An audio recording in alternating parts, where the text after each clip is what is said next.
வேற லெவல் அது. வேலை வெட்டி இல்லாம உட்கார்ந்திருந்தா எல்லாமே சுகமா தான் இருக்கும். என்ன ஆண்டி, அங்கிள காலையிலே வாட்டி எடுக்க ஆரம்பிச்சிட்டீங்களா? ரொம்ப திட்டாதீங்க, மாடியில இருந்து எகிரி குதிச்சிட போறாரு. ஏமா, இது என்ன பார்லிமெண்ட்ல இருக்கிற பார்வையாளர்கள் மாடமா எகிரி குதிக்கிறதுக்கு? ஏண்டி சின்ன புள்ள, அந்த பொண்ணுகிட்ட போய் பாலிடிக்ஸ் பேசுறீங்க? அங்கிள், பாலிடிக்ஸ் பேசுறதுல சின்ன பிள்ளை பெரிய பிள்ளைன்னு ஒதுக்கி வைக்காதீங்க. ஆண்டி சொல்றது முக்கியமான மேட்டர் தான். அப்படி சொல்லடி செல்லம். நாடாளுமன்றத்துக்குள்ள குதிச்சு வண்ணப்பொடிகளை தூவுற அளவுக்கு நிலைமை கெட்டு கிடக்கு. நாடாளுமன்றத்துக்கே இந்த கதினா நாட்டு மக்களுடைய கதி என்னவாக போகுதோ? ஆமா ஆண்டி, அந்த கலர் பொடி போக விஷ புகையா இருந்தா என்ன பண்றது? நினைச்சு பார்க்கவே ரொம்ப பயங்கரமா இருக்கு. நீ சொல்றதும் கரெக்ட் தாமா. நாடாளுமன்றத்துக்குள்ள பயன்படுத்தின வண்ணப்பொடி விளையாட்டு நிகழ்ச்சிகளின் போது ரசிகர்கள் பயன்படுத்துவாங்க. போட்டோ ஷூட் நிகழ்ச்சிகள்லையும் இந்த வண்ண புகை பயன்படுத்தப்படுது. ராணுவத்திலையும் இந்த வண்ண புகை குண்டுகள் பயன்படுத்தப்படுகின்றன. எதிரியின் பார்வையிலிருந்து தப்பிக்கிறதுக்காக இந்த வண்ண புகை குண்டுகள் பயன்படுத்தப்படும்னு சொல்றாங்க. ஒருவேளை விஷப்புகை வெளியேற்றப்பட்டிருந்தா நிலைமை ரொம்ப மோசமாயிருக்கும். சர்வதேச அளவுல நம்ம நாடாளுமன்ற விவகாரம் தான் இப்ப பரபரப்பா பேசப்படுது. நாடாளுமன்றத்துல இப்படி ஒரு பாதுகாப்பு குறைபாடு ஏற்பட்டதை பத்தி விசாரிக்கிறதுக்காக உள்துறை அமைச்சகம் உயர்மட்ட குழுவை அமைச்சிருக்கு. அதே நேரத்துல இந்த பாதுகாப்பு குறைபாடு பத்தி விவாதிக்கணும்னு காங்கிரஸ் நாடாளுமன்ற உறுப்பினர் நோட்டீஸ் கொடுத்திருக்காங்க. மக்களவை காங்கிரஸ் தலைவர் ஆதிர் ரஞ்சன் சௌத்ரி இந்த சம்பவத்தை பத்தி பேசுறப்ப, நாடாளுமன்றத்துல பாதுகாப்பு குறைபாடு உள்ளதை இது காட்டுது. நாடாளுமன்ற தாக்குதல் தினத்துல இந்த சம்பவம் நடந்திருக்கு. இது பாதுகாப்பு குறைபாடை காட்டுதுன்னு சொல்லியிருக்காரு. ஆமாண்டி சொல்லும். திமுக எம்பி கனிமொழி அவர்களும் இதை பத்தி பேசியிருக்காங்க. பார்வையாளர்கள் பகுதியிலிருந்து இப்படி திடீர்னு குதிப்பாங்கன்னு நினைச்சு கூட பார்க்கலன்னு சொல்லியிருக்காங்க. அது மட்டும் இல்ல, பழைய நாடாளுமன்ற கட்டிடம் இதை விட பாதுகாப்பாக இருந்துச்சுன்னு சொல்லியிருக்காங்க. முன்ன அங்க இருக்க மக்கள் பிரதிநிதிகளாவது பாதுகாப்பாக இருக்கக்கூடிய அளவிற்கு நாட்டுடைய பாதுகாப்பு இருந்தது. இன்னைக்கு அதுவும் இல்லாத ஒரு நிலைக்கு நாம் தள்ளப்பட்டிருக்கிறோம். அதனால நாட்டுடைய பாதுகாப்பு என்பதை தொடர்ந்து எதிர்க்கட்சிகள் முன்வைக்கக்கூடிய ஒரு கருத்து தான். நாட்டுடைய பாதுகாப்பு சரியாக இல்லை. அது எல்லைகளாக இருக்கட்டும், எல்லா இடங்கள்லயுமே பாதுகாப்புல நிறைய லாப்சஸ் இருக்கு அப்படிங்கிறத தொடர்ந்து எதிர்க்கட்சிகள் சொல்லிக் கொண்டிருக்கிறது. ஆனால் இன்னைக்கு இது கண்கூடாக பார்க்கக்கூடிய ஒன்றாக இன்னைக்கு நடந்திருக்கு. இது மிகப்பெரிய அவமானம். உலகத்துல இருக்கக்கூடிய எல்லா நாடுகளுமே இதை பார்த்து கொண்டிருக்கும். இதே கருத்தை தான் காங்கிரஸ் நாடாளுமன்ற உறுப்பினர் ஜோதிமணி அவர்களும் சொல்லியிருக்காங்க. 1000 கோடி ரூபாய் செலவுல கட்டின புதிய நாடாளுமன்ற கட்டிடம் ஏதோ சினிமா தியேட்டர் மாதிரி இருக்கு. பழைய நாடாளுமன்ற கட்டடத்துல இருந்த பாதுகாப்பு அம்சங்கள் இதுல எதுவுமே இல்லவே இல்லைன்னு சொல்லியிருக்காங்க. பார்வையாளர் மாடம் பழைய பார்லிமெண்ட்ல பாத்தீங்கன்னா நல்ல ஹைட்ல இருக்கும். இங்க பார்வையாளர் மாடம் ரொம்ப பக்கத்துல இருக்கு. ஏன்னா இந்த நாடாளுமன்றமே எப்படின்னா ஒரு பெரிய ஹை ப்ரொஃபைல் சினிமா தியேட்டர் மாதிரி தான் இருக்கும். இதுல ஒரு இந்த மாதிரி ஒரு பளபளன்னு பார்லிமெண்ட் பணத்தை கொட்டுனதுல ஆடம்பரத்துல காட்டின ஒரு அக்கறைய இவங்க பாராளுமன்றத்துடைய பாதுகாப்பு காட்டலன்னு என்னால உறுதியா சொல்ல முடியும். கரெக்டா தானே சொல்லியிருக்காங்க. ஏற்கனவே 2001வது வருஷம் நாடாளுமன்ற கட்டிடம் தாக்கப்பட்டுச்சு. அதே தினத்துல திரும்பவும் தாக்குதல் நடத்த போறதா ஒரு மிரட்டலும் இருந்துச்சு. அப்படி இருந்தும் பாதுகாப்பு விஷயத்துல போதுமான கவனத்தை பாஜக அரசாங்கம் செலுத்தலையே. ஆண்டி, இதுலயே அரசியல் பேசுறீங்க? அரசியல் பேசாம எப்படிமா இருக்க முடியும்? நாட்டின் ஆன்மா மாதிரியான பகுதி நாடாளுமன்றம். 2001வது வருஷம் நாடாளுமன்றத்தில் தாக்குதல் நடந்தப்பவும் பாஜக தான் ஆட்சி பண்ணுச்சு. இப்பவும் பாஜக தான் ஆட்சி பண்ணுது. ஆமாங்க, அமெரிக்கா மற்றும் கனடாவின் குடியுரிமை பெற்றுள்ள காலிஸ்தான் தீவிரவாதியும் நீதிக்கான சீக்கியர் அமைப்பின் தலைவருமான குர்பத்வந்த் சிங் பன்னு சில நாட்களுக்கு முன்னால மிரட்டல் விடுத்திருந்தாரு. ஞாபகம் இருக்கா? என்ன மிரட்டல் ஆண்டி? பிரதமர் மோடி தன்னை கொலை செய்ய முயற்சிப்பதாகவும் இதனால நாடாளுமன்றத்து மேல டிசம்பர் 13ஆம் தேதி தாக்குதல் நடத்தப்படும்னு சொல்லி இருந்தாரு. இதுக்கப்புறம் நாடாளுமன்றத்துக்கு பாதுகாப்பு பலப்படுத்தப்பட்டுச்சு. அப்படி இருந்தும் இந்த சம்பவம் நடந்திருக்கு. இந்த சம்பவத்துல நாடாளுமன்றத்திலே 4 பேரும் வெளியில ஒருத்தரும் கைது செய்யப்பட்டிருப்பதா செய்தியில பார்த்தேன். இவங்க எல்லாரும் சிக்னல் அப்படிங்கிற ஆப் மூலியமா தொடர்புல இருந்தாங்களாமே. ஆமாமா, இதுல இன்னொரு விஷயமும் இருக்கு. மனோரஞ்சிதன் உள்ளிட்ட 4 பேரும் நாடாளுமன்றத்தில் இந்த சம்பவத்தை செஞ்சப்போ மணிப்பூர் விஷயத்துக்கு நீதி கேட்டும் வேலையில்லா திண்டாட்டத்தை பத்தியும் குரல் எழுப்பியிருக்காங்க. மக்களோட பிரச்சனைய இந்த மத்திய அரசாங்கம் காதுல வாங்க மாட்டேங்குது அப்படின்னும், அதனால தான் நாடாளுமன்றத்துக்கு உள்ளேயே குதிச்சு மக்கள் பிரச்சனையை பத்தி கோஷம் எழுப்பி கவனத்தை ஈர்த்திருக்காங்க அப்படின்னு சில அரசியல் விமர்சகர்கள் சொல்றாங்க.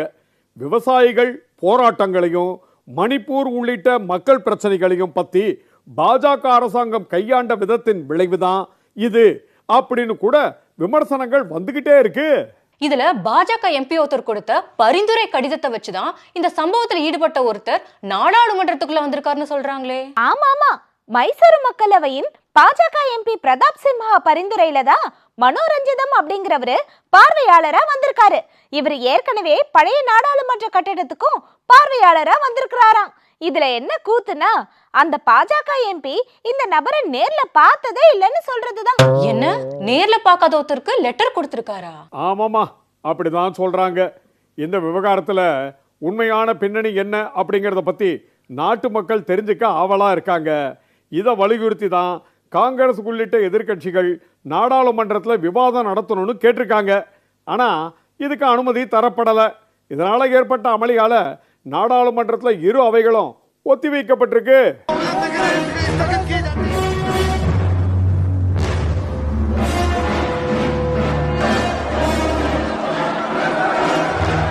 ஆமாங்க, நான் கூட பார்த்தேன். எம்பிக்களுடைய காலணிகள் முதற்கொண்டு இன்னைக்கு சோதனை நடத்திருக்காங்களாமே. அது மட்டும் இல்லாம நாடாளுமன்றத்துல 8 பணியாளர்களை பணிவிடை நீக்கமும் செஞ்சிருக்காங்களாம். இந்த சம்பவத்துல முழுமையான விசாரணை நடத்தி சீக்கிரமா நாடாளுமன்றத்தின் பாதுகாப்பையும் நாட்டு மக்களின் பாதுகாப்பையும் மத்திய பாஜக அரசாங்கம் உறுதி செய்யணும். கண்டிப்பாங்க. காங்கிரஸ் கட்சியோட தலைவர் திரு கார்கே, முதலமைச்சர் திரு ஸ்டாலின் உள்ளிட்டவர்கள் இதை வலியுறுத்தி இருக்காங்க. நம்ம விஜய் வசந்த் எம்பி அவர்களும் இந்த விவகாரத்துல விரைந்து நடவடிக்கை எடுக்க வலியுறுத்தி அறிக்கை ஒன்றை வெளியிட்டிருக்காரு. இன்னைக்கு இன்னொரு பெரிய கூத்து நடந்திருக்கு. நாடாளுமன்றத்தில இருந்து தமிழ்நாட்டை சேர்ந்த 7 எம்பிக்கள் உள்ளிட்ட 15 எம்பிக்கள் சஸ்பெண்ட் செய்யப்பட்டிருக்காங்க. இதுல காங்கிரஸ் கட்சியை சேர்ந்த மாணிக்கம் தாகூர், ஜோதிமணி, திமுகவை சேர்ந்த கனிமொழி உள்ளிட்ட எம்பிக்கள் அடக்கம். சஸ்பெண்ட் செய்யப்பட்ட எம்பிக்கள் நீதி வேண்டும் நீதி வேண்டும்னு போராட்டத்தில் ஈடுபட்டாங்க. வேண்டும் வேண்டும் வேண்டும் வேண்டும் நீதி வேண்டும், பாதுகாப்பு வேண்டும், வேண்டும் வேண்டும் நீதி வேண்டும், வேண்டும் வேண்டும் நீதி வேண்டும். கனிமொழி எம்பி அவர்கள் இதை பத்தி பேசும்போது திமுகவை சேர்ந்த எம்பி பார்த்திபன் இன்னைக்கு அவைக்கே வரல. ஆனா அவரும் சஸ்பெண்ட் செய்யப்பட்டிருக்காரு. இதிலிருந்து பாஜக அரசோட நடவடிக்கைய நீங்க புரிஞ்சுக்கலாம்னு சொன்னாங்க. பாராளுமன்றத்திலே குதித்து அமளியிலே ஈடுபட்ட 2 பேருக்கு கையெழுத்து போட்டு கொடுத்த பாஜக எம்பி அவையிலேயே இருக்கிறார். அவர் கூப்பிட்டு எந்த விசாரணையும் நடக்கவில்லை, கேள்வி கேட்கப்படவில்லை, ஒண்ணுமே நடக்கல. அவர் பாராளுமன்றத்திலே அவருக்கு சஸ்பென்ஷன் கிடையாது. அவர் அவையில இருக்கார்.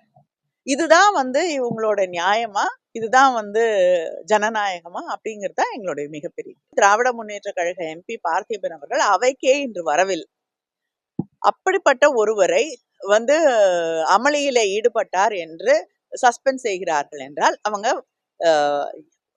எதிர்கட்சியில இருக்கக்கூடிய ஒரு 10-15 பேரை சஸ்பெண்ட் பண்ணணுங்கிறது அவங்களுடைய எண்ணமே தவிர உண்மையிலேயே யார் மீது தவறு இருக்கிறது இல்லை அப்படிங்கறதெல்லாம் எந்த கணக்கிலையும் எடுத்துக்கொள்ளவில்லை. கேள்வி கேட்பவர்களை சஸ்பெண்ட் பண்ண வேண்டும், அவ்வளவுதான். இத பத்தி ஜோதிமணி எம்பி அவர்கள் என்ன சொல்றாங்கன்னு இப்ப கேட்போம். ஒரு பிரதம மந்திரி, மக்களால் தேர்ந்தெடுக்க பிரதம மந்திரி அவைக்கு வரதுக்கு ஏன் பயப்படுறாரு? ஊடகங்களை பார்த்து பேசுறதுக்கு அவர் பயப்படுறாரு. ஏன்னா நீங்க கேள்வி கேட்பீங்க.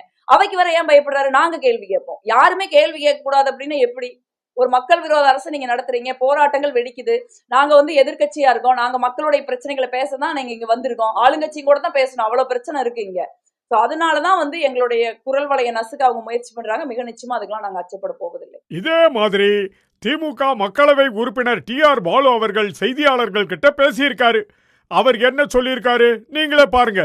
டெம்பிள் ஆஃப் டெமோக்ரஸி சொன்னது நேரு காலத்துல நேரு சொன்னது. டெம்பிள் ஆஃப் டெமோக்ரஸின்னு அவர் சொன்னார். இப்போ டெமோக்ரஸி சிஸ்டத்தை, ஜனநாயக முறைகளை, கோட்பாடுகளை மதிக்கிற ஆட்சி கட்சி இதுக்கு பிஜேபி கிடையாது. இதுதான் இதெல்லாம் வலியுறுத்தி சொல்றதுக்கு இதுதான் காரணம். அவங்களுக்கு அதை பத்தியெல்லாம் கவலை கிடையாது.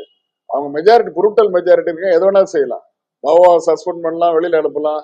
இங்க 14 பேர் சஸ்பெண்ட் பண்ணிருக்காரு, இது ஒண்ணும் கிடையாது, இது ஒரு பண்ண போறாங்க. நாளைக்கு நாங்கெல்லாம் அங்க எதிர்கோஷம் போட்டாலோ ஏதோ பண்ணாலும் எங்களையும் சஸ்பெண்ட் பண்றதுக்கு வாய்ப்பு இருக்குது. ஆளுநர் RN ரவி அவர்கள் மேல தமிழ்நாடு அரசு தாக்கல் செஞ்ச மனு விசாரணையில உச்சநீதிமன்றம் முக்கியமான தகவல் வெளியிட்டிருக்கு பாத்தீங்களா? உச்சநீதிமன்றத்துல தமிழக அரசு வழக்கு தொடர்ந்ததோட எதிரொலியா ஆளுநர் கிடப்புல கிடந்த 10 சட்ட மசோதாக்களை தமிழக அரசுக்கு திருப்பி அனுப்பி வச்சாரு. அந்த மசோதாக்களை மீண்டும் மறுநிறைவேற்றம் செய்த தமிழக அரசு 2வது முறையா ஆளுநருக்கு அனுப்பி வச்சது. ஆனா அந்த மசோதாக்களை ஆளுநர் குடியரசுத் தலைவருக்கு பரிந்துரை செஞ்சுட்டாரு. இதனால கூடுதல் மனு ஒண்ணு தமிழ்நாடு அரசு மூலமா தாக்கல் பண்ணப்பட்டிருக்கு. இதுல உச்சநீதிமன்றம் கருத்து தெரிவிச்சிருக்கா? ஆமாண்டி செல்லம், தலைமை நீதிபதி இதை பத்தி பேசும்போது நிலுவையில் உள்ள மசோதாக்களுக்கு ஒப்புதல் அளிப்பதில் தமிழக முதல்வருக்கும் ஆளுநருக்கும் இடையிலான இந்த பிரச்சனையில ஒவ்வொரு முறையும் உச்சநீதிமன்றம் தலையிட வேண்டும் என ஆளுநர் எதிர்பார்ப்பது ஏன் அப்படின்னு கேள்வி எழுப்பினாரு. இருவருக்கும் இடையே பரஸ்பரம் சுமூக உறவு இருந்தால்தான் தீர்வு கிடைக்கும் அப்படின்னு சொல்லியிருக்காரு. அப்போ ஆளுநர் மற்றும் முதல்வர் 2 பேரும் சந்திக்க போறாங்களா? ஆளுநர் தரப்பில் இருந்து முதல்வருக்கு அழைப்பு விடுக்கப்பட்டதாகவும் மிக்ஜாம் வெள்ள பாதிப்பு பற்றி ஆய்வு செய்ய மத்திய குழு வந்திருக்கிறதுனால உடனடியாக சந்திக்க முடியவில்லை அப்படின்னு முதல்வர் தரப்புல இருந்து சொல்லப்பட்டதா தகவல் கிடைச்சிருக்கு. மத்திய குழு தமிழ்நாடு அரசு எடுத்த முன்னெச்சரிக்கை நடவடிக்கையை பாராட்டியதா கூட கேள்விப்பட்டேன். பாஜக உள்ளிட்ட எதிர்கட்சிகள் தான் இந்த இயற்கை பேரிடர் விஷயத்துல தேவையில்லாத அரசியல் பண்ணிட்டு இருக்காங்க. மனித தவறு இல்லாத விஷயத்துல கூட அரசியல் பண்றாங்க. ஆனா நாடாளுமன்றத்துல பாதுகாப்பு கொடுக்க தவறிய விஷயங்கள்ல அரசியல் பண்ணக்கூடாதுன்னு சொல்றாங்க. எல்லாம் அப்படித்தான். வரப்போற 2024 நாடாளுமன்ற தேர்தல் இவங்களுக்கு கண்டிப்பா பதிலடி கொடுக்கும். தேமுதிக பொதுச் செயலாளரா பிரேமலதா விஜயகாந்த் தேர்ந்தெடுக்கப்பட்டிருக்காங்களாமே, கேள்விப்பட்டீங்களா? ஆமாண்டி செல்லம், தேமுதிக தலைவர் கேப்டன் விஜயகாந்த் உடல்நலம் சரியில்லாம மருத்துவமனையில் அனுமதிக்கப்பட்டிருந்தாரு. சிகிச்சை முடிஞ்சு வீட்டுக்கு வந்ததுக்கு அப்புறம் தேமுதிக செயற்குழு பொதுக்குழு கூட்டம் நடந்திருக்கு. இதுல தான் பொதுச் செயலாளரா பிரேமலதா விஜயகாந்த் தேர்ந்தெடுக்கப்பட்டிருக்காங்க. நாற்காலியில உட்கார்ந்து இருந்த விஜயகாந்த் அவர்கள் திடீர்னு சாய பதறி போய் நிர்வாகிகள் பிடிச்சிருக்காங்க.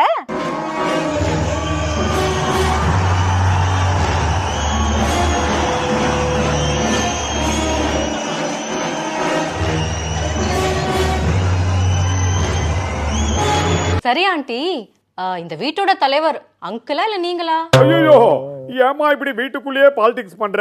இந்த வீட்டோட நிரந்தர தலைவர் தலைவி எல்லாமே ஆன்டி தான். அந்த பயம் இருக்கட்டும். அதாகப்பட்டது மகாஜனங்களே.